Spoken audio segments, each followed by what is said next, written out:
가시든지 아니면 주님께서 우리 가운데 재림해서 오시든지 내가 먼저 갈래 우리가 뭐 죽어서 가든지 아니면 살아있는 동안에 예수님이 오시든지 마지막은 분명히 있습니다. 마지막 날 주님 앞에 서서 주께서 우리를 바라보시면서 수고했다, 참 잘했다 그러면서 주님께서 우리를 일로 오너라 그래서 꼭 안아주시고 등 두들겨 주시고 머리 쓰다듬어 주시고 위로해 주시고 격려해 주시는 주님 앞에 잘했다 칭찬받는 저와 여러분들이 다 될 수 있게 되기를 주님의 이름으로 축원합니다. 왜 이런 말씀을 하는가 하면은 우리가 예수를 믿는 것 같아도 실제적으로 마지막 날 천국이 있는지 없는지 여기에 대한 분명한 확신도 없고 구원의 확신도 없고 교회는 왔다 갔다 하지만은 교회 오는 게 나한테 무슨 의미가 있는지 또 교회가 뭔지 믿음이 뭔지 이런 것들을 깊이 생각하지 않고 그냥 누구한테 떠밀려서 억지로 왔든지 아니면은 뭐 윤리 도덕으로 왔든지 이렇게 된다면은 주님 앞에 섰을 때 도대체 이게 믿음이 뭔지 이게 헷갈릴 가능성이 있습니다. 그래서 나는 저와 여러분들이 어쨌든 예수님 손 꼭 붙잡고 정말 제대로 된 믿음 가운데 서 있다가 예수님이 오시는 그날 또 우리가 주님 앞에 가는 그날 정말 천국이 있었네 이런 엉뚱한 소리 하지 말고 정말 지옥이 있었네 당황하지 말고 정말로 이 믿음 가운데 굳게 서서 믿음대로 될지어다 이 은혜가 함께 할 수 있게 되길 바랍니다. 세상살이에 참 지쳐서 힘들어서 직장생활 하다가 두 친구가 휴가를 냈습니다. 그래가지고 목적도 없이 2주 동안 그냥 한번 다녀보자. 배낭 지고 배낭 메고 그렇게 세상을 정처 없이 여행을 갔습니다. 그런데 이 두 친구가 어느 날 시골길을 걷다가 소집을 봤어요. 우사를 봤습니다. 그 우사에 보니까 소가 적어도 100마리는 넘어 보여요. 그 소가 노는 모습을 수백 마리가 넘는 이 소가 지내는 모습을 보는데 한참 동안 보는데 막 이런 콤바인 같은 걸 가져와 가지고 이게 먹이를 주잖아요. 옛날에는 뭐 이렇게 했는데 그냥 기계가 다 먹이 주고 그런데 먹이를 주니까 우르르르 몰려 들어가지고 먹이를 막 먹고 또 먹이를 다 먹고 나니까 그냥 빈둥 왔다 갔다 넓지도 않은 곳에 왔다 갔다 하다가 또 조금 더 시간 지나니까 앉아서 놀다가 꾸벅꾸벅 졸다가 또 저녁이 되니까 또 이렇게 먹이를 갖다 주니까 여물을 갖다 주니까 그걸 또 쭉 씹어 먹고 그 다음에 또 앉아서 그걸 계속 되새김질을 하고 이런 모습을 보면서 아이고 소는 참 좋겠다. 일하지 않아도 주인이 다 먹여주고 뭐 가만히 앉아서 먹고 그냥 자고 또 뭐 쉬고 또 일어나서 먹고 되새김질이나 하고 소가 아무것도 안 해요. 그냥 주인이 주면 먹고 뭐 그냥 맨날 노는 것밖에 안 해요. 옛날 소는 다 일을 했잖아요. 요새 이 소는 일도 안 하잖아요. 나도 저렇게 한번 살아봤으면 좋겠다. 그 생각이 들었던 것 같아요. 그때 마음의 소리가 들리는데 너 소가 되고 싶냐? 소처럼 한번 살아봐도 괜찮겠네. 그러니까 자, 너무 오해는 하지 마세요. 그냥 이야기입니다. 소가 되면 좋겠다 하는 그 생각이 들었는데 너도 소가 되고 싶냐? 소가 돼도 괜찮지. 그냥 뭐 일 안 해도 되고 신경 안 써도 되고 그래가지고 그 세미한 음성이 들리는 거예요. 네 소가 됐으면 좋겠니? 그래가지고 소 한번 됐으면 좋겠다. 두 사람이 소가 돼버렸어요. 갑자기 두 사람이 소가 돼버렸는데 문제는 뭐냐면은 한 사람은 완전히 소가 돼버렸어요. 완전히 뭐 껍데기도 알맹이도 뭐 전부 생각도 뭐도 다 소가 돼 버렸어요. 그래서 소처럼 사는 거라 이제는. 주인이 주니까 먹고 앉아서 놀고 아무 실험도 없고 걱정도 없어요. 근데 한 사람은 껍데기는 소가 됐는데 이 껍데기 보기에는 소가 됐는데 이 머리가 사람이라, 머리가 사람이라, 생각이 사람이라, 내가 사람이라 어떻게 되겠어요? 완전히 소가 된 사람은, 소가 된 그 소는 그냥 아무 걱정도 없고 주니까 먹고 뭐 대세김질하고 그냥 앉아서 놀다가 자고 또 일어나서 먹고 이 소가 됐는데, 한 사람은 내가 사람이니까 껍데기는 소가 됐는데 고민인 거야. 야, 내가 왜 소가 돼가지고 이익하고 앉았냐? 내가 계속 이렇게 살아서는 안 되는데 고민이 생겼어요.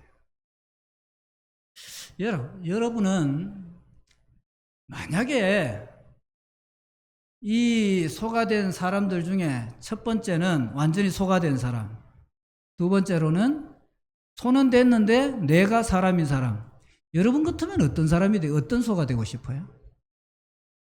예? 내가 이거를 노인들 그 요양원에 가서 노인들한테 이 얘기를 했어요. 그러니까 노인들이 뭐라 하는 줄 알아요? 그래도 사람이 낫지. 그래도 껍데기가 소가 돼서도 그래도 사람이 돼야 되지. 여러분, 소가 아무리 좋아 보여도 그렇게 소처럼 사는 것이 행복한가? 아니면은 어려워도 힘들어도 고민도 하고 괴로워도 하고 머리가 사람인 것이 더 나은가? 제가 이 얘기를 듣고 난 뒤에 혼자 생각한 것이 그거예요. 이 땅에 육신으로 살면서 이 세상과 육신이 전부인 줄 알고 사는 사람이 있어요. 그럼 세상에 속한 사람이에요. 육에 속한 사람이에요. 이런 사람들은 그냥 이 세상의 것만 채워지면 돼요. 그래서 주로 이런 사람들이 하는 얘기는, 우리 유행가에 보면 노세 젊은 옷에 늙어지면 못 노나니, 막 젊어도 놀고 늙어도 놀고 이 세상 어차피 한평생인데 그냥 재미나게 즐겁게 살다 가는 거야 이러면서 맨날 거기에 빠져드는 거죠. 우리 옛말에 보면은 등 뜨시고 배부르면 이만하면 상팔자다. 그게 상팔자일까요? 인간이 등 뜨시고 배가 부르고 이래가지고 그걸로서 만족하면 그게 사람일까요? 하지만 이 땅에 살지만은 하늘에 속한 자가 있습니다. 육신으로 살지만은 영에 속한 자가 있습니다. 영에 속하고 하늘에 속한 자는 세상에 살지만은 세상에 살면서 먹고 마시고 춤추고 이렇게 하면서 내가 계속 이렇게 살아도 되는가 고민을 해요. 나는 여러분들이 이런 좀 뭐라 할까요? 이게 사람다운 고민 이런 것들을 좀 해도 괜찮다. 그리고 이런 고민을 하는 게 사람이다. 성도라면 어떻게 해야 될까요? 우리가 이 세상에 살지만은, 육신으로 살지만은 하늘에 속한 사람, 영에 속한 사람이라면은 이 세상의 것으로 다 만족할 수 없는 존재예요. 육으로 다 만족할 수 없는 존재예요. 때로는 괴로워하기도 하고, 때로는 힘들어하기도, 때로는 아프기도 하고, 때로는 슬프기도 하고, 희로애락의 어떤 사건 상황들에 대해서 우리가 민감하게 또 반응도 하고, 그렇게 하면서 뭐가 좀 더 잘 사는 것일까? 어떻게 하면 또 나와 더불어서 세상과 더불어서 하나님을 영화롭게 하는 삶을 살 수 있는가? 이런 것들을 고민하는 자가 바로 성도 아닌가, 그런 생각이 듭니다. 그래서 예수님께서는 우리에게 말씀하셨어요. 사람이 떡으로만 사는 거 아니다. 뭘로 산다고요? 하나님의 입에서 나오는 말씀으로 사는 자가 성도다. 그렇게 말씀하신 거죠. 영생을 가진 자는 본질적으로 세상에 속한 자와 다릅니다. 그래서 우리는 항상 우리 마음속에 생각해야 될 것이 있어요. 똑같이 사는 것에도 나는 영에 속한 자다. 시작. 나는 영에 속한 자다. 이것을 우리가 잊어버리면 안 돼요. 다시 말해서 나는 하늘에 속한 자다. 이 세상에 살아가고 있지만은 나는 하늘에 속해 있는 하나님의 사람이다라는 사실을 우리가 잊어서는 안 됩니다. 교회도요, 진짜 교회가 있고 껍데기는 교회인데 교회 같지 않는 교회가 있을 수가 있습니다. 여러분, 예수님이 오시는 날 결국 우리는 저울에 달 것 아닙니까? 그리고 예수님께서 바람에 우리를 날려버릴 것 아닙니까? 우리가 쭉정이가 되어서 헐헐헐 날아가는 그런 존재가 된다면은 여러분만큼 불쌍한 사람이 없어요. 교회 나와서 시간 보내는 이것만큼 어리석은 짓이 없어요. 그러나 우리가 정말로 예수 그리스도를 제대로 믿어서 예수님이 오시는 그날 바람이 불고 창수가 나도 반석 위에 지은 집은 무너지지 않는데 무너지지 않는 집이 되어서 바람이 불고 아무리 날려버려도 우리가 알맹이니까 바로 여기에서 곳간에 들어가는 그런 사람만 될 수 있다면은 저와 여러분만큼 수지 맞는 사람이 없습니다. 나는 저와 여러분이 수지 맞은 사람인 줄로 믿습니다.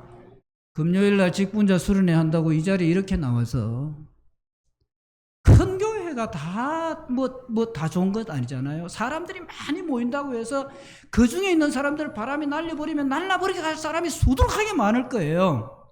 그렇지만은 어떤 측면에서는 작은 교회다우는 사람들이 여기에서 보면은 목사님의 어떤 1대1과의 관계 속에서 인격적인 관계를 맺으면서 또 제자 훈련을 받고 이렇게 하면서 제대로 성장하는 그런 케이스가 더 많을 수 있다고 봐요.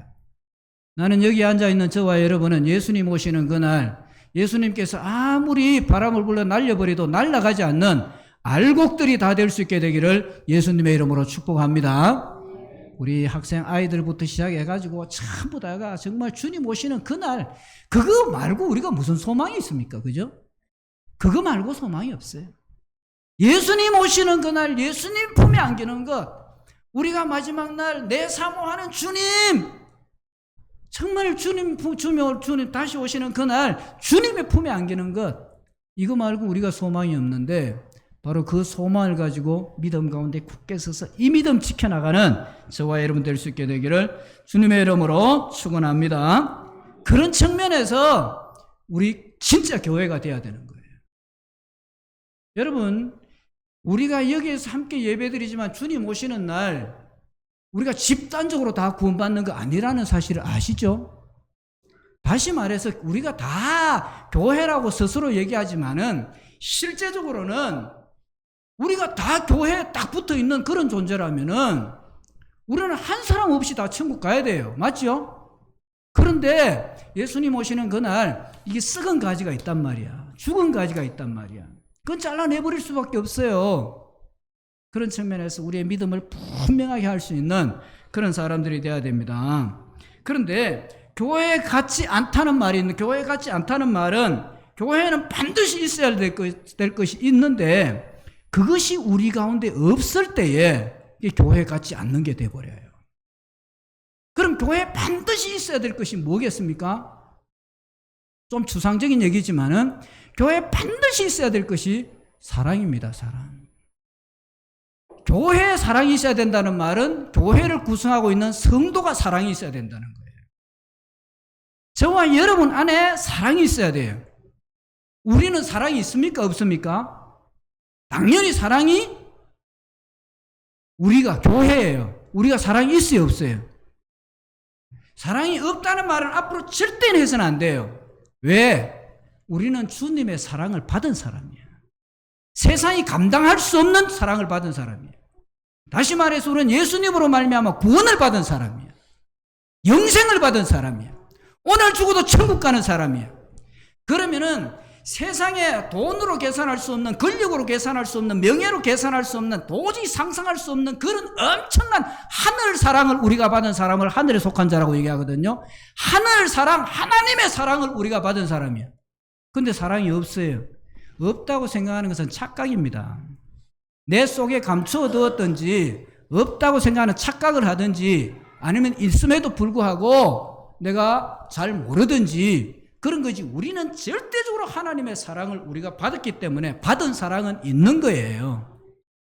그런데 이 사랑이, 우리 안에 있는 이 사랑이 그냥 얼음처럼 굳어져 버렸어요.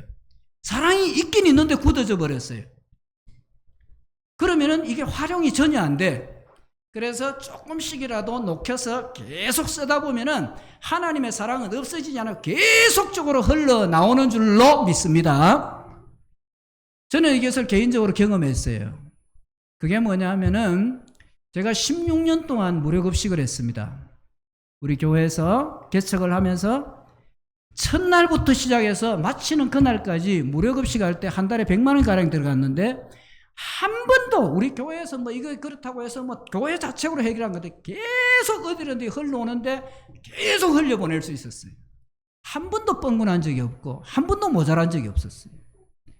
내가 사용하게 되면은, 내가 사랑을 나누다 보면은, 내가 사랑을 흘려가다 보면은 없는 것이 아니라 이 물은 하나님으로부터 오는 것이기 때문에 계속적으로 흘러가는 줄로 믿습니다.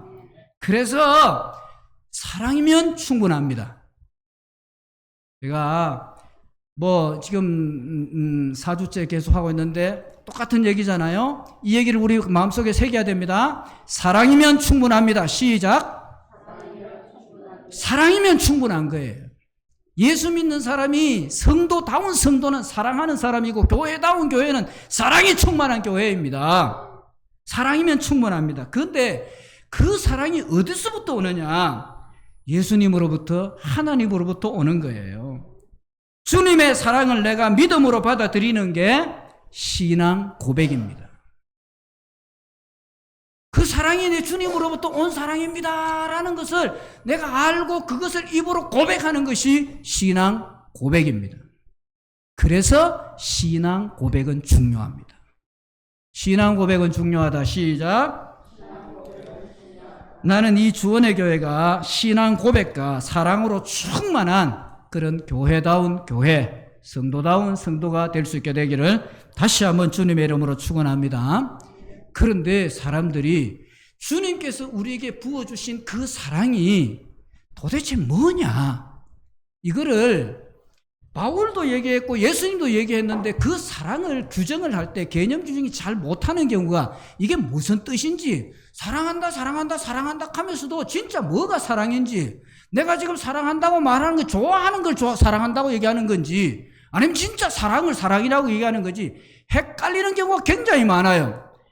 고린도전서 13장은 사랑장이기 때문에 우리가 수없이 들어봤던 말씀입니다. 그런데 이 사랑에 대해서 좀 더 우리가 깊이 묵상하고 이거구나 이거구나 이거구나 이거구나 우리가 그것을 안다면은 이 사랑이 교회 안에서 흘러 넘쳐날 때에 세상의 사람들은 이 교회를 통해서 반드시 감동을 받을 것이고 세상 사람들이 감동을 받지 않는다고 할지라도 바로 주님께서 이렇게 사랑하는 교회를 기뻐하실 줄로 믿습니다. 문제는 고린도 교회는 그 사랑이 없었다는 거예요. 바울이 말하는 이 사랑이 없었기 때문에 바울은 어떻게 얘기합니까? 뭐뭐 하지 아니하며 뭐뭐 하지 아니하며 뭐뭐 하지 아니하며 없는 것을 가지고 얘기해요. 그리고 또 당연히 해야 되는 것들을 안 할 때에 또 이걸 가지고 뭐뭐 하며 뭐뭐 하며 뭐뭐 하며 이렇게 말씀하고 있습니다. 지난주까지 2주에 걸쳐서 사랑은 뭐냐에 대해서 얘기했는데 오늘 7절에 보면은 같이 다시 한번 봅시다. 7절 시작. 모든 것을 참으며 모든 것을 믿으며 모든 것을 바라며 모든 것을 견디느니라. 자, 모든 것을 참으며 모든 것을 믿으며 모든 것을 바라며 모든 것을 견딘다고 했을 때에 여기에 4개가 나오는데 4개는 전부 다가 뭡니까? 현재형입니다. 동산대 현재형이에요. 동산대 현재형이라는 말은 무슨 말이냐? 지금 계속되고 있는 지속적인 성품이고 또 이게 능동태입니다. 수동태가 아니에요. 수동태와 능동태의 차이가 뭐예요? 수동태는 이게 그냥 뭐라 합니까? 이걸 어떻게 설명해야 되나? 능동태는 내가 해야 되는 거예요. 수동태는 그렇게 되는 거예요. 그런 측면에서 현재형 능동태라는 말은 뭐냐 하면은 지금도 계속돼야 될 내가 의지적인 의지를 동반해서 뭐를 해야 되는 거예요, 이게. 사랑은 아무것도 안 하는 게 아니라 무엇이든지 해야 되는 거예요. 자, 저기에 보면 한번 보세요. 어떻게 기록되어 있습니까? 믿음의 역사와 사랑의 사랑에는 뭐가 따라요? 그래서 거꾸로 가면 수고하는, 사랑에는 반드시 수고가 따라야 돼요. 내가 사랑한다 할 때에 감정적으로 내가 그 사람을 좋아하는 걸, 이걸 사랑이라고 생각하면 안 된단 말입니다. 감정적으로 좋은 것은 그냥 좋은 거예요. 그럼 내가 사랑한다 할 때는 엄마가 자식을 위해서 자기 자식을 희생하고 헌신하고 뭘 하듯이 내가 그 자식을 위해서 내가 뭔가를 하는 거예요. 하는 거. 배 아파서 세상에 태어나게 하는 것이고, 그가 누워있을 때 기저귀를 갈아주는 것이고, 그 다음에 밥을 먹여주는 것이고, 우유를 먹어주는 것이고, 젖을 먹어주는 것이고, 그리고 그가 일어났을 때 일어나도록 막 격려를 해주는 것이고, 뭔가를 해야 돼요. 사랑은. 이게 다가 현재형 능동태입니다. 능동태.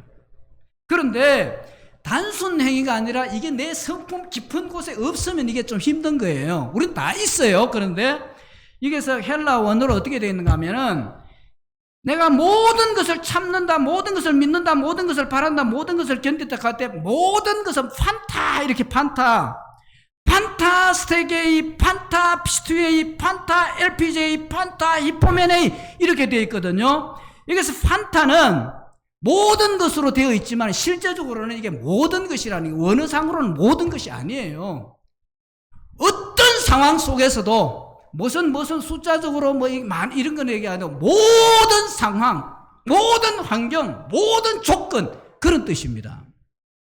모든 조건 가운데서, 모든 상황 가운데서, 모든 형편 가운데서 이게 말하는 모든 것이에요. 모든 것.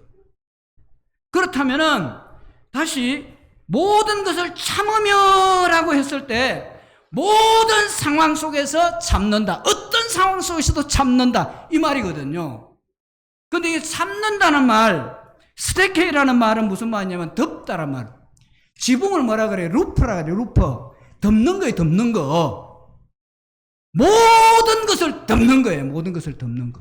이게 지금 바울이 마지막에 4개 얘기하면서 첫 번째로 얘기하는 것, 사랑이에요. 사랑. 모든 것을 덮어야 돼. 덮어. 베드로전서 4장 7절 말씀에 뭐라고 얘기했습니까? 무엇보다도 열심으로 사랑할지니, 사랑은 뭐예요? 모든 것을 덮느니라. 덮느니라. 이 모든 죄를 덮는 거예요. 모든 죄를 덮어주는 게 사랑입니다. 덮어주는 게. 허물을 덮어주는 게 사랑입니다. 어떤 상황 속에도 덮어주는 게 사랑이라는 얘기입니다. 보통의 사람들은 남의 허물을 발견하면 어떻게 하죠? 남의 허물을 발견했어요. 남의 죄를 발견했어요. 남의 약점을 발견했어요. 그거를 이용해 정치 한번 보십시오. 남의 약점을 파고 사는 사람들 같잖아. 그죠? 세상은 그런 거예요. 세상은 내가 살기 위해서 남의 허물을 덜쳐내야 돼. 남의 죄를 덜쳐내야 돼. 남의 약점을 짓밟아버려야 돼. 이게 세상이에요. 그런데 진짜 사랑하면 어떻게 돼요? 그거를 덮어야 되는 거예요. 그래서 우리가 가까이 있는 사람도 어느 날 사랑하지 않게 되면 어떻게 돼요? 막 그 사람의 약점, 그 사람의 단점, 그 사람의 뭐 죄, 그 사람의 허물 이런 막 덜쳐내가지고 옆 사람하고 막 그거를 막 반찬 삼아서 막 얘기를 하거든. 여러분, 우리 예수 믿는 사람들이 이거 참 조심해야 돼요. 이거 정말로 사랑해서 내가 그 사람을 기도해 줄 마음을 가지고 얘기하지 않는 거라면은 그 사람 허물을 자꾸 덜쳐내면 안 되는 거예요. 남의 말 내가 하면 그 말이 거꾸로 나한테 돌아오는 날이 멀지 않아. 다 있어요. 허물을 덮어줘야 돼요. 우리는 흔히 얘기합니다. 막 얘기를 해가지고 시간 얘기하다 보면은 어느 날 그래요. 그 사람이 내가 했던 말 때문에 그 사람의 마음이 죽어 있어요. 심령이 죽어 있어요. 왜? 내가 돌아다니면서 얘기했던 그 말로 인하여서 그 사람이 돌고 다니면서 완전히 왕따를 당하고 그렇게 돼버린 거예요. 그럼 우리는 뭐 어떻게 해요? 아니, 큰 의도 없이 그냥 얘기했는 거다. 왜 그런 큰 의도 없이 사람을 죽이냐고. 산에 불을 내면 어떻게 돼요? 지금 곳곳에 붙어 있어요. 지금 시골에 가면은 다 지금 붙어 있는 게 뭐예요? 비닐이나 이런 거 함부로 태우지 마라. 이런 거 태우다가 불 내면 실수로 태워도 죄다.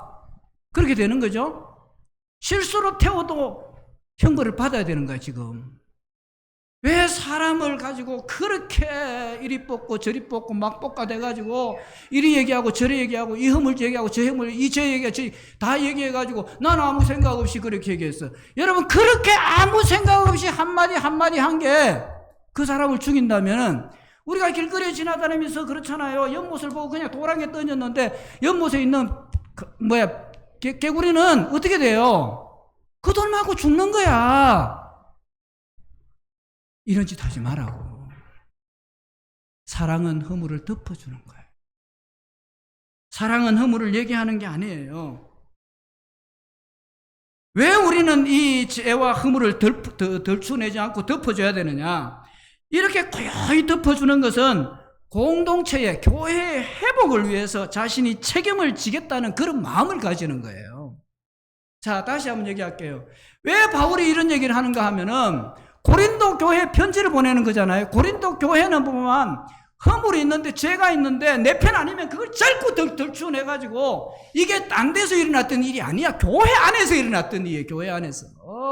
그걸 자꾸 덜추내가지고 저 사람이 어떻다, 저 팀은 어떻다, 바울판 어떻다, 개바판 어떻다 이러면서 자꾸 그래서 이게 하루 조용할 날이 없어요. 그런데 만약에 어떤 사람이 허물이 있어요. 그런데 내가 그것을 알고 있어요. 알고 있는데도 막 얘기해야 될 상황 가운데서 내가 얘기하지 않아요. 그럼 어떻게 돼요? 내가 책임을 지겠다는 거예요. 내가 책임을 지겠다는 마음이 거기에 있는 거예요.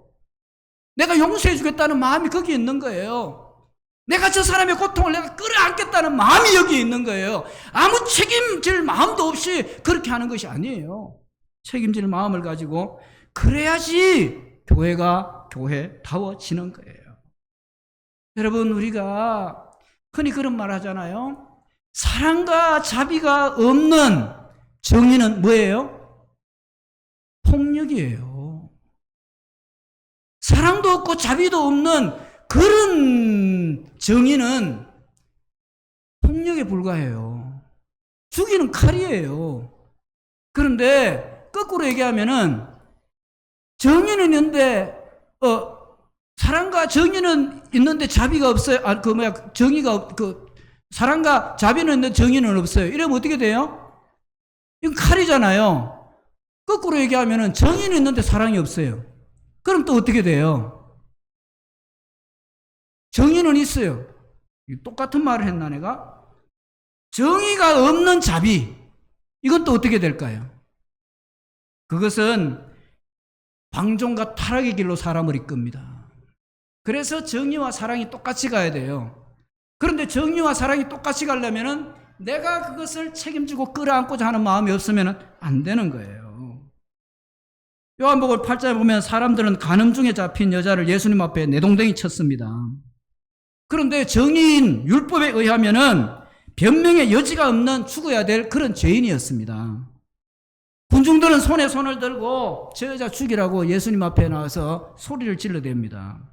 그런데 예수님은 어떻게 돼요? 돌을 들고 공개 처형을 하라고 소리 지르는 그 군중들을 향해서 너희 중에 죄 없는 자가 돌로 치라 그렇게 얘기했거든요. 그때 군중들은 돌을 다 내려놓고 사라졌습니다. 예수님은 그 여인을 향해 한마디 했습니다. 나도 너를 정죄하지 않겠다. 다시는 똑같은 죄를 범하지 말아라. 이게 무슨 말이에요? 나도 너를 정죄하지 않겠다. 내가 책임지겠다 그 말이에요. 내가 책임지겠다. 그 이면에 우리는 알고 있어요. 아, 이 여자의 죄 때문에 예수님께서 십자가에 못 박혔구나. 우리는 이 사실을 알 수 있어요. 그럼 거기에 누가 들어가야 돼요? 돌 맞아야 될 자리에 누구를 집어넣어야 될까요? 저와 여러분을 그 자리에 집어넣으면 되는 거잖아요.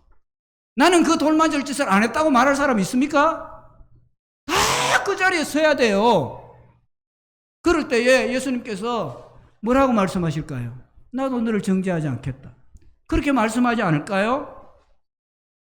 죄를 없는 것으로 취급하는 것이 아닙니다. 그 죄 위에 십자가를 덮음으로 예수님께서 친히 책임을 지면서 그 사람에게 다시 새로운 기회를 주는 것입니다.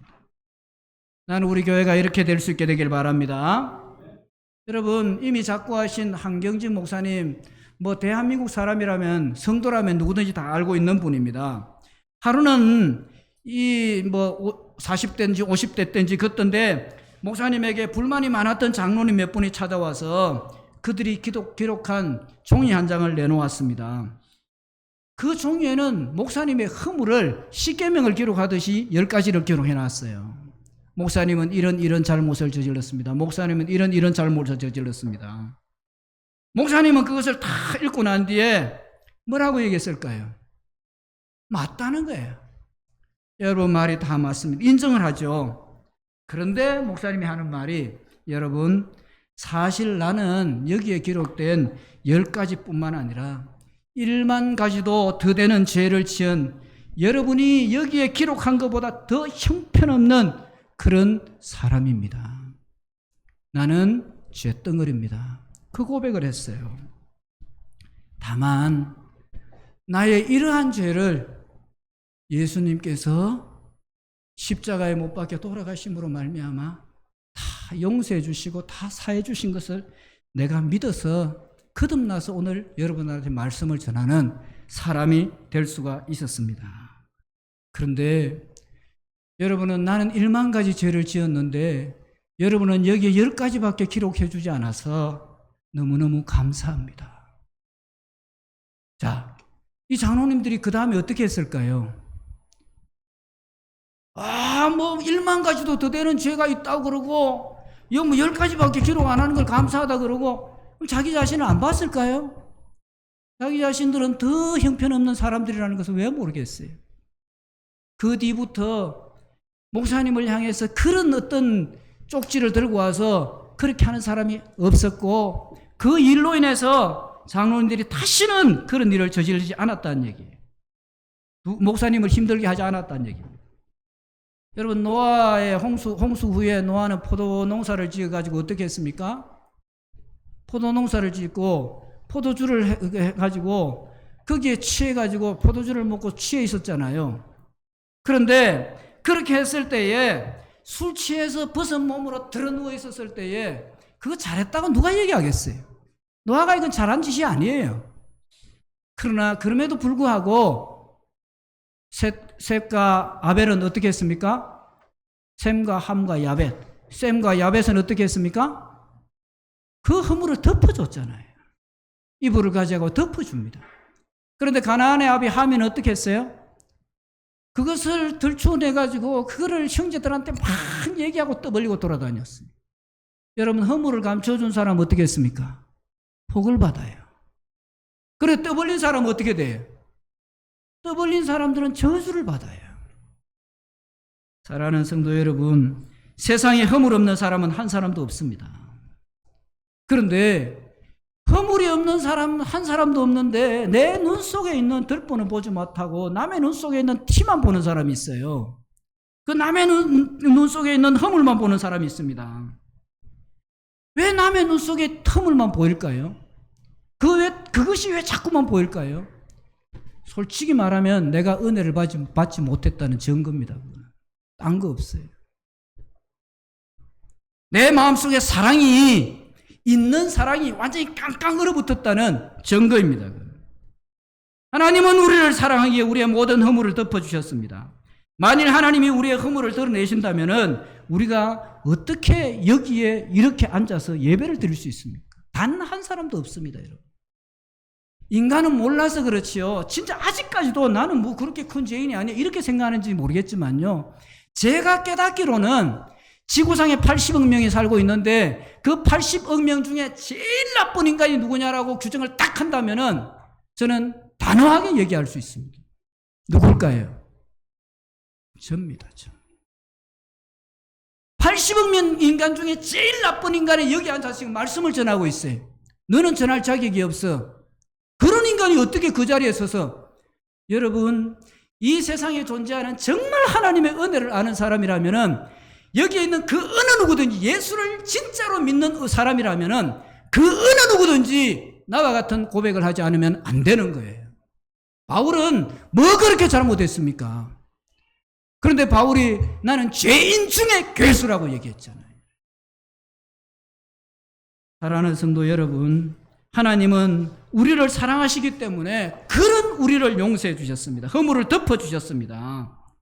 천국은 나와 너의 모든 잘못과 허물이 덮여지는 데가 천국입니다.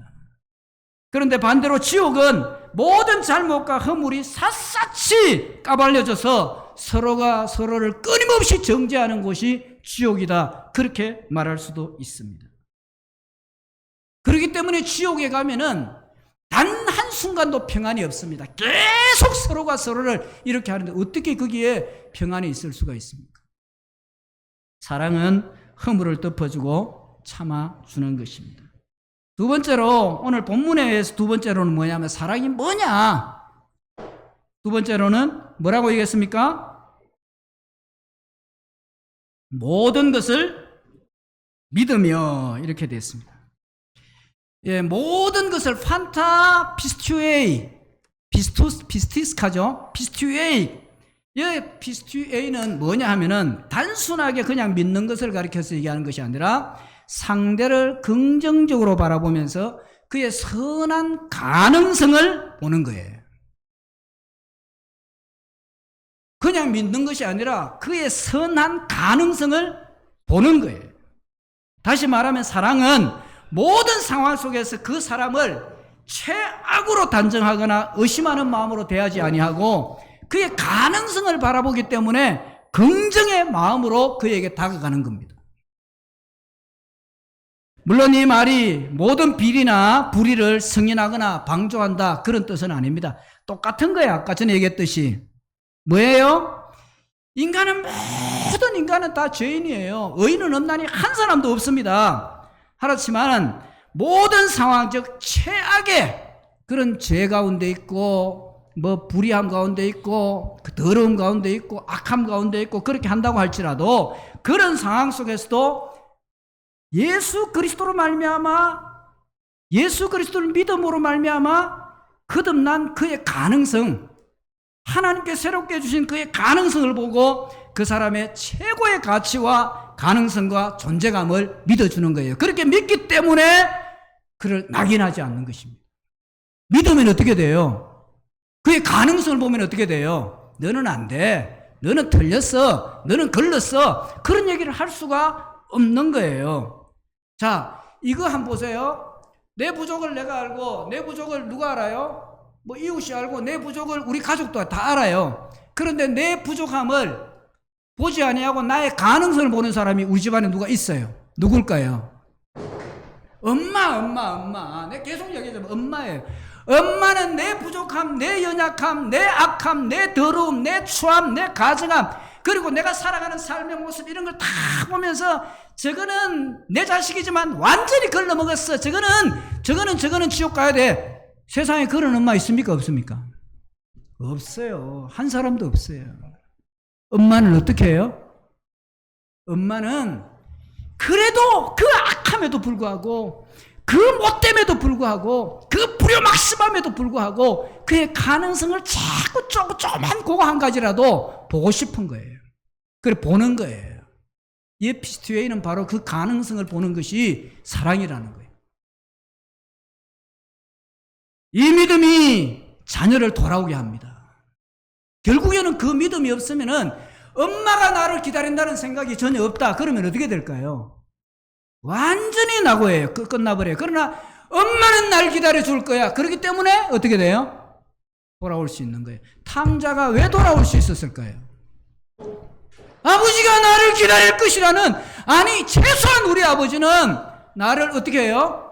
종으로라도 써주실 거야. 내 꼴은 이렇지만은 그 믿음이 있었기 때문에 탕자가 돌아올 수 있었던 거예요. 제자들을 사랑하신 예수님은 제자들을 끝까지 믿어주셨습니다. 믿을 만한 인물들이기 때문에 예수님이 믿어준 것이 아니에요. 제자들을 사랑하셨기 때문에 하나님께서 이 자들을 통하여 성령의 능력이 임하시면은 이들을 사용하여 하나님의 일을 하실 것이다라는 그런 기대와 믿음이 있었던 거예요. 그걸 본 거예요. 그 결과 제자들은 하나같이 자기들의 목숨을 바쳐서 순교하기까지 예수님이 맡겨주신 사명을 충성스럽게 끝까지 감당할 수가 있었습니다. 요 믿음이 없었으면 안 되는 거예요. 그러니까 그런 말이 있잖아요. 예수님 제자들이 천국에서 예수님에게 묻습니다. 주님, 우리에게 이 정말 예수님이 하실 땅끝까지 복음 전하라고 하는 이 일을 다 맡겨놓는데 우리 같은 것을 보고 뭘 믿을 것이 있어서 우리 같은 것에게 이 일을 맡겨주셨습니까? 그때 주님께서 뭐라고 얘기해요? 응? 너희들이 실패하면은 끝장나는 거 나도 알고 있다. 그런데 내가 너희들한테 맡겼다. 왜 맡겼냐? 난 너희들의 가능성을 봤다는 거예요. 오늘 우리는 우리 자신이 하나님 앞에 얼마나 심각한 죄인이고 또 얼마나 더럽고 악한 존재인지 압니다. 우리 자체가 죄덩어리예요. 그렇기 때문에 우리 스스로가 믿음의 존재도 믿을 만한 존재도 아니라는 사실을 우리는 너무나 잘 알고 있습니다. 그럼에도 불구하고 하나님은 우리를 버리지 아니하고 믿어주는 거예요. 그리고 안아주시는 거예요. 믿어주고 안아주고 참아주는 거예요. 기다려주는 거예요. 왜 그렇게 하실까요? 우리를 사랑하시기 때문에 그런 거예요. 하나님이 저와 여러분들을 사랑하고 계시다는 이 한 가지 사실을 잊지 마시기 바랍니다.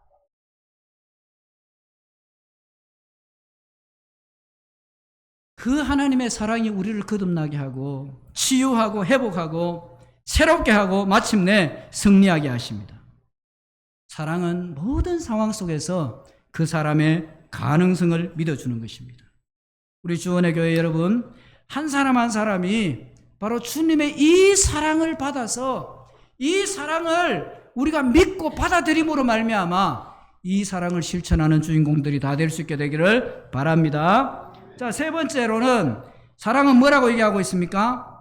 모든 것을 바라며 판타 LPJ 이렇게 얘기하는데 모든 것을 바라며 이 말과 바람은 믿음인데 그 다음에 뭐예요? 모든 것을 믿는다 다음에 나오는 것이 모든 것을 바란다. 바람은 소망입니다. 희망입니다. 그런데 이 믿는다는 말과 연결되어서 어떤 상황 속에서도 기대한다, 소망을 둔다라는 말이거든요.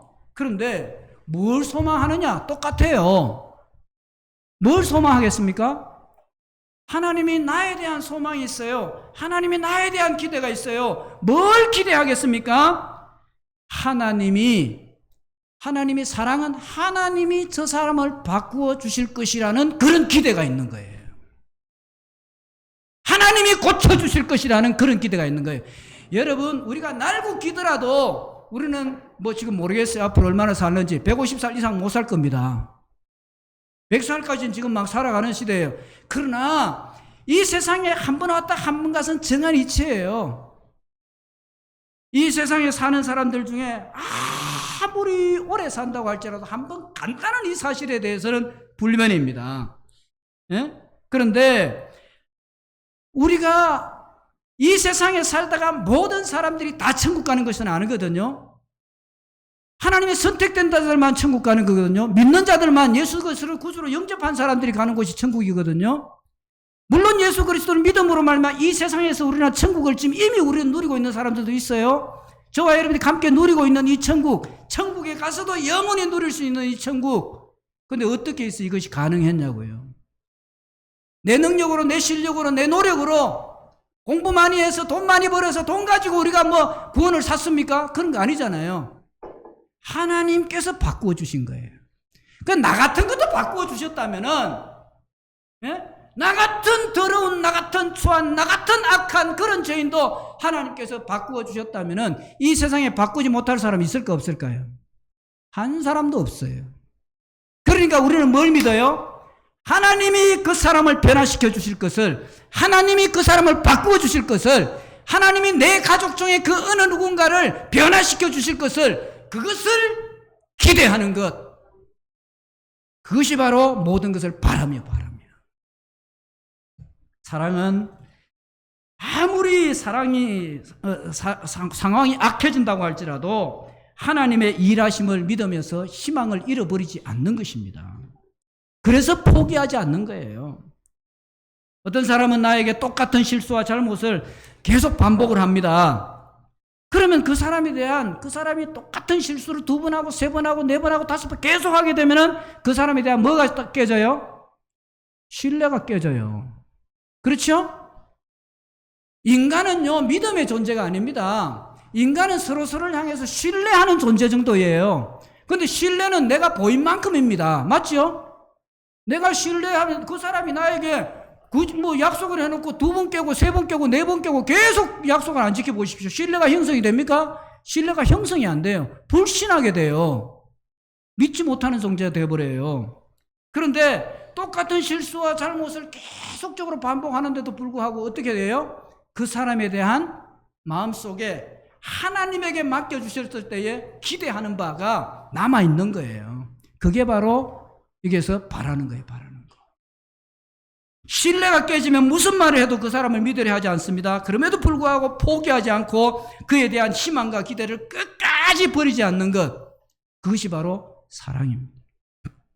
요한복음 21장에는 밤새 고기를 잡던 베드로가 새벽에 디베라 바닷가로 찾아오신 주님을 만나서 나누는 대화가 거기에 기록되어 있는 것을 우리는 잘 알고 있습니다. 이전에 베드로는 예수님을 모른다고 3번이나 부인했잖아요. 그 뒤에 그는 부활하신 예수님을 만났지만은 그는 다시 옛날로 돌아갔습니다. 나는 그냥 고기 잡으러 가겠다고, 난 내 고향 갈릴리 바다로 가겠다고, 갈릴리 바다가에서 고기를 잡고 있습니다. 어느 날 느닷없이 이 갈릴리 바닷가에 밤새도록 고기를 잡아지만 한 마리도 못 잡고 나오는 이 베드로를 예수님이 맞아주십니다. 예수님께서 그곳에 찾아와셔서 베드로를 만나주신 거예요. 예수님은 그 아침에 조촐한 음식 몇 개를 앞에 두고 베드로가 그게 딱 앉자마자 빵 한 조각 줬겠죠. 그러면서 베드로에게 느닷없이 아주 무거운 심각한 질문을 합니다. 바요나 시몬아, 네가 나를 사랑하느냐? 라고 묻습니다. 근데 나는 이 상상을 한번 해봐요. 예수님께서 어떻게 말씀하셨을까? 예수님이 질문할 때 어떤 분위기였을까? 뭐 각자 생각은 따로 할 수 있지만 저는 굉장히 무거웠다고 생각해요. 왜냐하면 이 분위기 자체가 그런 거예요, 지금. 바요나 시몬아, 네가 나를 사랑하느냐? 라고 묻습니다. 그래서 대단히 심각하고 무거운 질문일 수밖에 없어요. 시몬, 게바, do you love me? 딱 묻잖아요. 그렇게 했을 때 베드로는 예수님께서 네가 나를 사랑하느냐고 얘기했는데 자기는 지금 고기 잡다 왔잖아요. 진짜 사랑한다면 어떻게 했을까요? 뭐 예수님께서 말씀하신 대로 그냥 뭐 성령을 기다리시든지 아니면 예수님이 진짜 뭐 느닷없이 우엉 나타나기도 했었는데 아직까지 천국 갔다는 얘기는 없고 올라갔다는 얘기 없고 그러니까 어느 날 또 뵐 수도 있을 것 같은데 그러면은 예수님을 믿고 뭔가 복음적인 일을 해야 될 텐데 그런 일을 하지 않고 자기는 먹고 살기 위해서 바닷가로 간 것 아닙니까? 그럴 때에 베드로는 자기의 지난 시간을 지적하는 것 같은 그런 질문으로 받아들일 수도 있습니다. 그럼에도 불구하고 베드로는 주님을 향해서 어떤 고백을 합니까? 주님, 내가 주님을 사랑하는 줄 주님이 아시잖아요. 그렇게 얘기합니다. 그런데 주님은 2번, 3번 반복해서 이 질문을 하거든요. 요한의 아들 시몬아, 네가 나를 사랑하느냐? 이 사람들이 여기 보면 어떤 성경에서는 옛날에는 이 모든 것들보다 나를 더 사랑하느냐? 그리고 또 때는 이 사람들보다 나를 더 사랑하느냐? 어떻게 해석하든지 간에 이 모든 것들보다 나를 더 사랑하느냐? 세상에 있는 네가 가지고 있는 거물이나 네가 가지고 있는 배나 네가 가지고 있는 가족이나 네가 지금 앞으로 추구하는 먹고 사는 문제나 이런 모든 것들보다 나를 더 사랑하느냐? 그럴 수 있고 두 번째는 이 사람들보다 나를 사랑하느냐? 이 사람들이 나를 사랑하는 것보다 나를 더 사랑하느냐? 이렇게 말할 수도 있고 여기 있는 모든 사람을 사랑하는 것보다 나를 더 사랑하느냐? 어떻게 해석하든지 간에 이거는 베드로가 받아들일 때는 보통의 질문이 아닙니다. 참 어려운 질문이에요. 이건 굉장히 아픈 질문일 수 있습니다.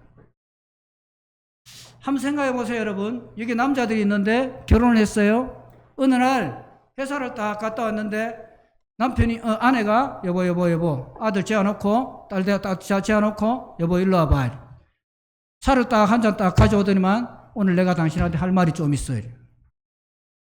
그래 뭐 한번 얘기해봐. 당신 나 사랑해? 느닷없이 이러거든. 남자들이 이럴 때 어떻게 해요? 당신 나 사랑해 이러면 뭐라고 얘기해야 돼요? 경상도 사람들 또 더 힘들 수도 있지만은 뭐 차를 가져오더니만 뭐 거기에 뭐 조금 과일도 몇 개 갖다 놓고 오늘 질문한다는 게 당신 나 사랑해? 그래, 내가 당신 사랑하지. 뭐 이 정도 대답하겠죠? 내가 주님 사랑하는 주님 아시잖아요. 이 정도겠죠? 근데 또 물어요. 여보, 진짜 나 사랑해? 뭐예요, 이거? 사랑한다니까. 뭐 이 정도. 또 세 번째. 여보, 내가 진지하게 묻는데 제대로 한번 대답해봐. 진짜 나 사랑해? 뭐 말이에요, 이거? 무슨 말이죠? 쉬운 질문 아닙니다, 여러분. 쉽게 답할 수 있는 질문 아닙니다. 이거 지금 갑자기 느닷없이 정색을 해가지고 이렇게 얘기할 때는 이거는 뭐예요? 뭔가를 강하게 추정하는 말인 것 같아요. 이를테면은 나를 사랑하는 사람이 감히 그런 짓을 할 수 있어? 뭐 이런 식으로 막 들리는 말이에요, 이게. 그렇죠? 베드로는 그 느낌일 거예요, 아멘. 자기가 예수님을 3번이나 절대로 부인하지 않겠다 해놓고 부인했거든요. 그리고 예수님을 부인한 게 자기가 이제 잘못됐다는 걸 알고 뭐 통곡도 했고 그렇게 했지만은 부활하신 예수님을 만나고 놓고 나한테 고기 잡으러 갔거든요. 얼마나 마음속에 찾아서 네가 나를 사랑하느냐? 내가 주님 사랑하십니다. 주님 사랑 주님 아십니다. 여러분, 베드로는 두렵고 떨리는 심정으로 대답을 했습니다. 그런데 원문에 여러분들이 몇 번 설교 들어서 알겠지만 이게 어떻게 기록되어 있는가 하면은 네가 나를 사랑하느냐 이 말은 네가 나를 아가파고 하느냐 이 말이거든요. 사랑에는 아가페 사랑이 있고 스트로게 사랑이 있고 필로스 사랑이 있고 에로스 사랑이 있잖아요. 그런데 아가페 사랑을 제외한 모든 인간적인 사랑은 완전한 사랑이 아닙니다. 그런데 예수님께서 묻는 질문은 뭐냐 하면은 베드로야 게바야 요한의 아들 시몬아 네가 나를 아가파고 하느냐 그 말이거든요. 그러면은 아가파고 하느냐 이 말이 결국 무슨 말이에요? 네가 나를 마음을 다하고 뜻을 다하고 정성을 다하고 네 생명을 다하고 목숨을 다해서 나를 사랑하느냐? 사실 예수님께서 물었던 그 질문이거든요. 이건 진짜 내가 너를 사랑하듯이 네가 나를 이렇게 나를 사랑하느냐? 그 질문을 지금 예수님께서 하고 있는 거예요. 그런데 내가 주님을 사랑하는 줄 주님이 아십니다. 이 말할 때에 너는 나를 아가파오 하느냐라고 물을 때에 베드로의 대답은 내가 주님을 사랑합니다. 한글로는 이게 번역이 이렇게 돼 있지만은 결국에는 원어상으로 뭐냐면은 네가 나를 아가파오 하느냐라고 묻는데 베드로는 내가 주님 사랑합니다. 내가 주님을 사랑합니다. 근데 필레오합니다. 이 말이에요. 필레오합니다. 주님은 아가파오 하느냐라고 묻는데 베드로는 나는 주님을 필레오합니다. 두 번째도 예수님께서 네가 나를 아가파오 하느냐 똑같이 내가 주님 사랑합니다. 필레오합니다. 이 말이에요. 주님 사랑하긴 사랑하지만 주님이 나를 사랑하듯이 그렇게 사랑하지 않고 내가 인간적으로 내가 할 수 있는 만큼 하려고 애쓰는 그런 사랑입니다. 세 번째 질문은 어떤 질문인지 아십니까? 예수님께서 네가 나를 사랑하느냐 물었을 때 세 번에는 원어상으로는 네가 나를 필레오하느냐 이렇게 물어요. 너는 나를 필레오하느냐? 나는 필레오합니다. 네가 나를 필레오하느냐? 그렇게 물어요. 나는 너를 아가페 사랑으로 사랑하는데 너는 나를 그냥 필레오하느냐? 그렇게 얘기하는데 베드로가 어떻게 해요? 두려운 마음을 가지고 주님 앞에 대답하는 것이 이거예요. 내가 주님을 사랑하는 줄 주님이 아십니다. 근데 베드로는 이 세 번째 질문에도 똑같은 대답을 했어요. 네가 나를 필레오하느냐? 할 때 예 주님, 인간적인 마음으로 그런 거예요. 예 주님은 나를 아가파오하느냐 그렇게 묻는데 실제로는 나는 주님을 필레오밖에 못합니다. 이 말이거든요. 이게 나는 주님을 필레오밖에 못해요. 그런데도 주님은 뭐라고 얘기해요? 내 양을 먹이라. 내 양을 먹이라. 내 양을 먹이라. 이렇게 지금 주님 말씀하는 거예요. 뭔 말이에요? 결국 베드로는 필요밖에 못했지만은 주님은 그 베드로의 가능성을 보면서 믿어준 거예요. 그러면서 내 양을 먹이라고 했을 때에 베드로는 자기의 삶을 통해서 어떻게 했습니까? 자기가 남은 생애를 통해서 성령 받고 난 뒤에 나는 필레오밖에 못합니다라고 말했지만은 그는 자기의 생명을 바쳐서 아가파오의 사랑을 실천했던 것입니다. 그렇게 베드로는 거꾸로 십자가를 지고 못 박혀서 주님 필레오밖에 못한다고 얘기했던 그 베드로가 주님을 죽기까지 사랑하는 사람이 되었던 것입니다. 사랑은요, 모든 것을 바라는 거예요. 부모가 자식에게 그렇게 하듯이, 예수님께서 우리에게 그렇게 하듯이, 우리는 여전히 네가 네 형제를 사랑하냐, 네가 내 자식을 사랑하냐, 네가 내 부모를 사랑하냐 할 때 주님 사랑합니다 그렇게 말을 하지만은 우리는 인간적인 사랑밖에 못하는 거예요. 하지만은 주님의 이 사랑을 받고 주님이 우리에게 기대를 하고 주님이 우리에게 성령을 주셨을 때에 우리는 그 성령의 능력으로 어떻게 해요? 아가파오의 사랑을, 생명을 내놓고 할 수가 있는 거예요. 나는 저와 여러분들이 기도할 때 어떻게 기도해야 되느냐? 주님, 나에게 하나님의 성령을 부어주십시오. 나는 노력하고 나는 애쓰고 나는 힘을 들이더라도 나는 그렇게 하고 싶은데 안 되는 것이 내 현실입니다. 하나님의 성령의 능력이 아니면 감당이 안 되는 거예요. 그래서 성령이 주인 되셔서 그 성령의 능력으로 내 가운데 역사해 주셔서 하나님의 사랑을 이 땅 가운데 실천하는 그런 사람이 될 수 있도록 하나님 나에게 은혜를 베풀어 주십시오. 할렐루야. 베드로는 예수님을 부인한 비겁한 사람일 뿐 아니라 부충한 사람입니다. 그럼에도 불구하고 예수님은 그렇게 대답하는 베드로를 포기하지 않고 찾아가 주셨고, 결국에는 베드로는 내가 너에게 뭘 주겠다고요? 천국 열쇠를 주겠다고 하신 그대로 자기 삶을 실천했습니다. 사랑은 모든 것을 바라는 것입니다. 고린도 교인들을 향한 사도 바울의 마음도 마찬가지였을 거예요. 고린도 교회는 바울에 의해서 설립되었잖아요. 따라서 고린도 교회에서 있었던 이런저런 문제들은 바울의 마음을 몹시도 아프게 만들었습니다. 심지어 고린도 교인들 중에는 바울의 사도권을 의심하면서 바울을 무시하는 자들이 있습니다. 여러분, 이게 목회가 되겠어요? 이게? 만약에 이렇게 된다면 교회가 제대로 되겠어요? 우리 목사 저 가짜야 이렇게 얘기하면서 그 안에 앉아있으면 이게 교회가 되겠습니까? 그런데 고린도 교회들은 바울이 개척해서 세운 교회인데 지금 바울 가짜니 바울은 사도도 아니니 이런 소리가 지금 교회 안에서 난무하고 있는 거예요. 그러니까 교회가 정상적으로 될 수가 없잖아요. 가슴이 터진 거예요. 가슴이 아픈 거예요.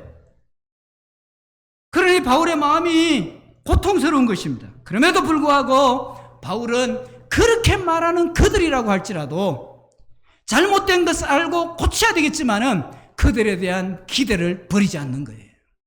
그들에 대한 소망을 버리지 않는 거예요. 희망을 버리지 않는 거예요. 왜? 내가 택해서 내 마음대로 했다면은, 내 사람이라면은 이래도 되고 저래도 되지만은 하나님께서 구원해 주신 하나님의 백성들이라면 실수도 하고 연약함도 있고 부족함도 있지만은 하나님께서 이들을 향해서 바꾸어 주셔서 하실 일이 반드시 있을 것이야 라는 그런 기대를 버릴 수가 없는 거예요. 여러분, 우리는 다 부족하고 연약한 사람들입니다. 그런데 그 사람 안 돼. 그 사람은 걸렸어. 이거는 우리가 할 소리가 아니라는 얘기. 낙인 찍는 거 우리가 할 소리가 아닌 거예요. 좋은 글씨 쓰는 것 우리가 할 짓이 아니라는 거예요. 우리는 사랑할 뿐입니다. 사랑한다면은 그 사람을 향해서 기대를 가지는 거예요. 우리는 반복되는 실수와 잘못을 자주 범합니다. 그런데 그럼에도 불구하고 주님은 그런 나에게 이 집회 가운데 오늘 우리 가운데 찾아오셨다는 사실을 믿으시기 바랍니다. 물론 주님은 내일도 우리의 삶의 현장에 찾아와 주실 것입니다. 왜냐하면 하나님은 결코 우리를 포기하지 않을 것이기 때문입니다. 우리는 예수님이 우리에 대한 희망을 버리지 않고 우리를 보는 것처럼 바로 그 마음을 가지고 우리의 이웃을 바라볼 수 있어야 되고, 우리의 성도를 바라볼 수 있어야 되고, 우리의 가족들을 바라볼 수 있어야 됩니다. 예수 믿는 사람, 그리고 내가 교회 성전인 사람은 내 신분, 내 정체성, 내 아이덴티티, 이것을 우리가 분명하게 할 때 나는 예수 믿는 사람이야, 나는 예수님, 나는 성도야, 이 아이덴티티가 분명할 때 이 아이덴티티를 붙잡고 우리가 이 세상을 살아갈 때에 내 성도지, 내가 예수 믿는 사람이지, 나 하나님의 자녀지, 이것이 우리로 하여금 어떻게 살아가야 될 것인가를 결정하게 만듭니다. 할렐루야. 그렇기 때문에 이웃을 향해서 내가 그런 존재가 되었다면 똑같이 우리가 이웃을 그렇게 바라봐야 되지 않겠습니까? 마지막으로 사랑은 어떻게 한다고요? 또 한번 생각해 봅시다. 여기서 모든 것을 견딘다고 했는데, 견딘다는 말은 히포메네이라는 말인데, 이 히포메니아, 이게 아래라, 아래로 내려가는 거예요. 근데 아래에 머무는 것, 무게를 막 바꿔도 아래에서 그 무게를 견뎌내는 것, 그리고 그 무게를 끝까지 버티는 것, 이것이 히포메네이입니다. 견디는 거예요, 이게. 자, 그럼 내가 누워있어요. 근데 나에게 지금 짐이 막 계속 막 나한테 누르고 있어요. 처음에 20kg, 30kg, 40kg, 50kg, 60kg, 그럼 내 70kg, 70kg가 한계인데 80kg, 90kg, 죽을 똥살똥 모르게 죽을 힘을 다해서 이것을 버티는 거예요. 아래에서. 이게 견디는 겁니다. 무슨 말이에요?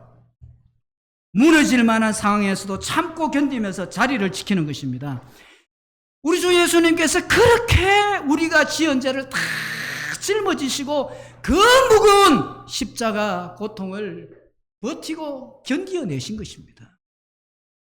그 십자가 앞에 나아가 십자가에 달리셔서 나를 바라보시는 그 주님, 나를 향해 사랑한다고 말씀하시는 그 주님, 그리고 그 십자가에서 확증하신 그 사랑, 그것을 내가 안다면은 이 세상에 살아가는 동안에 내가 주님께서 베푸신 그 사랑의 힘을 가지고 우리가 버틸 수가 있는 거예요.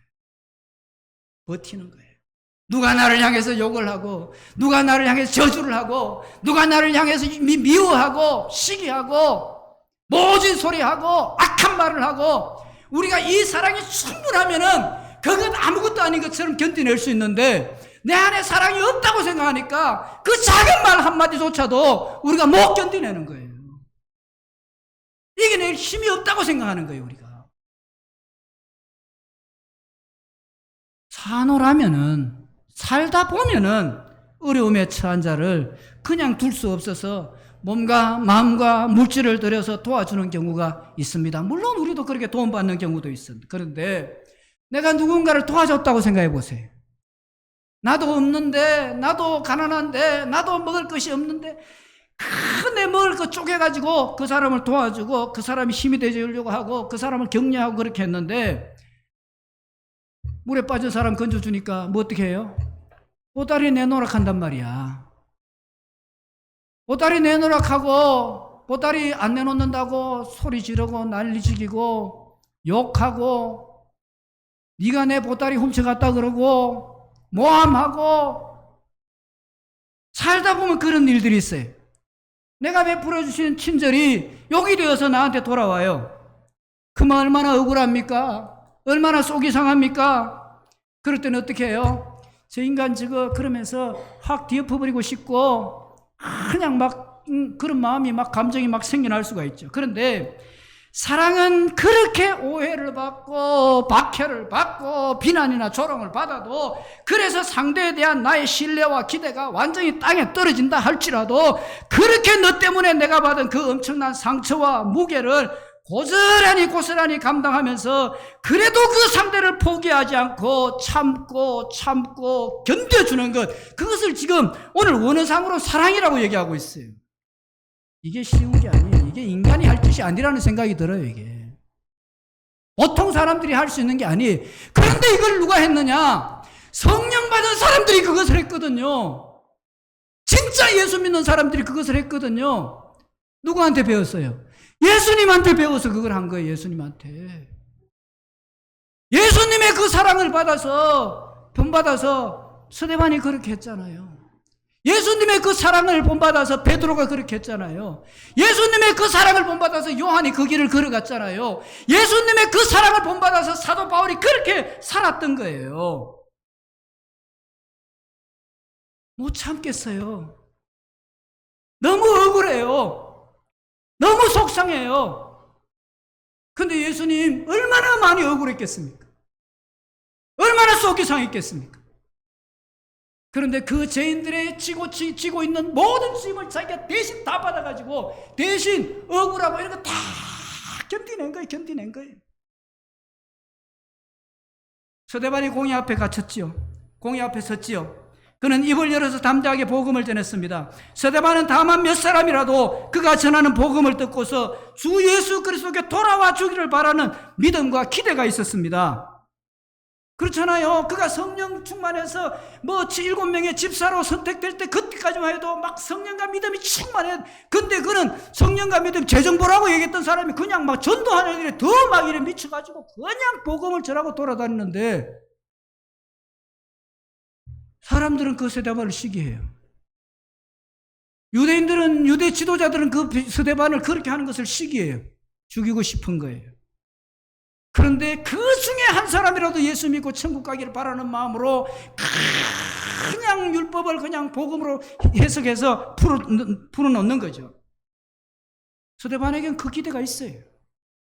그러나 그들은 복음을 듣고 회개하며 예수를 영접하기는커녕 오히려 길을 막고 이를 갈며 큰 소리를 지르며 스데반을 돌로 치기 시작합니다. 더 이상 그들에 대한 믿음과 희망을 가질 수 없는 그런 지경에 이르렀습니다. 그럼에도 불구하고 스데반은 그 모든 것을 견디며 그들을 위해서 이렇게 기도합니다. 주여 이 죄를 저들에게 돌리지 마옵소서. 무엇이 스데반으로 하여금 그들의 비웃음과 돌팔매질을 견디게 만들었을까요? 사랑입니다. 사랑. 오늘 본문에 얘기하는 것은 사랑은 모든 것을 견디는 거예요. 그의 마음속에는 사랑이 있어 그의 원수들까지도 선대하게 만들어 주었던 것입니다. 오늘 본문을 기록한 사도 바울은 얼마나 많은 시련을 겪었습니까? 그가 자기가 겪었던 시련을 고린도 후서 11장 23절 이하에서 이렇게 기록합니다. 내가 수고를 넘치도록 하고 옥에 갇히기도 더 많이 하고 매도 내가 수없이 맞고 여러 번 죽을 뻔했는데 유대인들에게 40에 하나 감한매를 5번이나 맞았고 3번 태장으로 맞았고 1번은 돌로 맞았고 3번 파선하는데 1주야를 깊은 바다의 깊음 속에 지냈고 여러 번 여행의 위험에 강의 위험에 강도의 위험에 동족의 위험에 이방인의 위험에 시내의 위험에 광야의 위험과 바다의 위험과 거짓 형제 중에 위험을 당하고 수고하며 애쓰고 여러 번 자지 못하고 줄이며 목마르고 여러 번 굶고 춥고 헐벗었노라. 자기는 그런 인생을 살았다는 거예요. 왜? 복음 때문에. 복음이 뭔데? 이게 바로 예수님의 사랑이라는 사실을, 그리스도의 사랑이라는 사실을 알았기 때문에 이 사랑을 이겨낼 만한, 이 사랑을 감당할 만한 그 무엇도 없기 때문에 다 견딘 거예요. 결국 바울은 자기 목숨을 바쳤습니다. 무엇이 그로 하여금 극심한 환난들을 그렇게 견디게 했습니까? 예수님의 사랑입니다. 그 예수님의 사랑을 내가 이 사람들에게, 세상 사람들에게 이 사랑을 드러내고 사랑을 가르치고 사랑을 접하고 사랑을 흘려 보내는 것, 그것이 내 삶의 이유라고 생각했기 때문입니다. 바로 그 사랑이 모든 것을 견디게 하였습니다. 주 4세기 콘스탄티노플의 대주교였던 크리소스톰, 계보가 이렇게 이어집니다. 사도 요한이 있습니다. 폴리갑이 있습니다. 크리소스템, 이런 식으로 연결이 됩니다. 초대교회는. 근데 이 크리소스톰은 기독교에 대한 박해가, 로마의 박해가 막 그렇게 심할 때에 그를 핍박하는 자를 향해서 이런 말을 합니다. 당신이 나를 쫓아내시면 나는 엘리야와 같이 될 것입니다. 당신이 나를 구덩이에 쳐박으면 나는 예레미야와 같이 될 것입니다. 당신이 나를 바다에 던지면 나는 요나와 같이 될 것입니다. 당신이 나를 감옥에 가두면 나는 사도 바울과 같이 될 것입니다. 당신이 나를 돌로 치면 나는 스데반과 같이 될 것입니다. 당신이 나의 목을 칼로 벤다면 나는 세례 요한과 같이 될 것입니다. 예수님을 향한 뜨거운 사랑은 이런 것들 다 이겨내게 만들 수 있다는 거예요. 그런데 고린도 교인들은 이런 사랑이 없었습니다. 자, 고린도 교회 얘기하지만은 바울이 고린도 교회에 형편을 하고 이 편지를 보냈기 때문에 우리는 고린도 교회를 얘기하지만은 이게 오늘 한국 교회 모습이 아니라고 누가 말할 수 있겠습니까? 오늘 이것이 내 교회의 모습이라면 우리는 어떻게 할까요? 목사님을 많이 사랑하시기 바랍니다, 여러분. 내가 목회자이기 때문에 하는 얘기가 아니라 목사와 교인과 1대1의 관계가 정상적으로 형성되지 않는 그런 사람이 은혜 받는 확률이 거의가 없어요.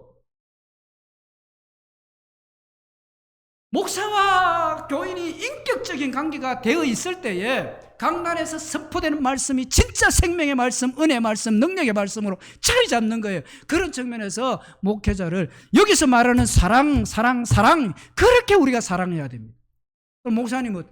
목사님은 말도 할 것 없는데 세상에 진짜 목사라면 교인 사랑하지 않는 그런 목사는 없습니다. 그리고 형제들이 서로 사랑해야 돼요. 교인들이 서로 사랑해야 된다는 얘기입니다. 형제 자매가 서로 사랑해야 돼. 사람이 많아지는 것이 중요한 것이 아닙니다. 여기 100명, 200명 모이면 좋겠지만 그렇게 모이는데도 다 쭉정이라면 의미가 없는 거예요. 진짜 중요한 것은 뭐냐 하면은 우리가 작은 공동체라고 할지라도 이 공동체 안에서 진짜 사랑이 있냐 없냐, 우리가 정말 사랑으로 똘똘 뭉쳐있냐 아니냐. 그런데 사랑하고 싶은데 사랑이 없네, 사랑할 수가 없네. 주여, 주님의 이 사랑이 보이게 해주십시오. 주님의 사랑이 느껴지게 해주십시오. 주님의 사랑, 성령의 능력이 나와 함께하는 삶을 경험하기를 원합니다. 성령 받아야 되는 거예요, 여러분들. 그래서 우리가 단순하지만은 최고의 기도, 성경에서 예수님을 만났던 수많은 연약한 자들, 그 자들이 이 예수님 앞에 나와서 부르짖었던 기도가 하나 있습니다. 그것이 뭔지 아시죠? 주여, 나를 불쌍히 여기소서. 그것만한 기도가 없어요, 여러분. 하나님이 여러분을 계속 불쌍히 여기시길 바랍니다.